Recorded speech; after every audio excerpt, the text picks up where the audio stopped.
Welcome friends, প্রত্যেকে স্বাগত আমাদের ইউটিউব চ্যানেলে। যে সমস্ত ভিউয়ার্সরা প্রথমবার চ্যানেলটি দেখছেন তারা অবশ্যই চ্যানেলটিকে সাবস্ক্রাইব করে নেবেন এবং চ্যানেলের পাশে থাকা বেল আইকনটি প্রেস করবেন যাতে এই ধরনের খবরাখবর সবচেয়ে আগে সবচেয়ে দ্রুত আপনাদের কাছে পৌঁছে যায়।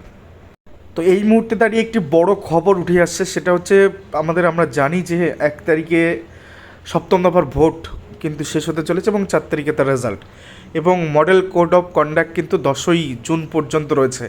তো এই 11,765, এটা সম্প্রতি প্রাথমিক শিক্ষক নিয়োগ হয়ে গেল, যার মধ্যে 9,533 জনের লিস্ট আউট হয়েছিল, যেটা 2022 সালের রিক্রুটমেন্ট। তো সেই রিক্রুটমেন্টের দুটি কাউন্সিলিং প্রক্রিয়া শেষ হয়ে গেছে, একটা থার্ড ফেজের কাউন্সিলিং প্রক্রিয়া বাকি ছিল। তার লেটেস্ট আপডেট হচ্ছে জুন মাসের 3rd উইক বা 4th উইকে কিন্তু এই কাউন্সিলিং হয়ে যাবে, এরকমই কিন্তু একটা আপডেট উঠে আসছে। এবং 5% অ্যাডিশনাল প্যানেলের বিষয়টা বলে দিই, 5% অ্যাডিশনাল প্যানেল কিন্তু এই মুহূর্তে কোনো খবর নেই, যেহেতু আমাদের জুলাই মাসের 23 তারিখ, যেহেতু 2022-এর একটি মামলা রয়েছে, তো সেই মামলা নিষ্পত্তি না হওয়ার আগে কিন্তু 5% দেওয়ার সম্ভাবনা নেই, যদিও ভুলভাল চারিদিকে খবর হচ্ছে।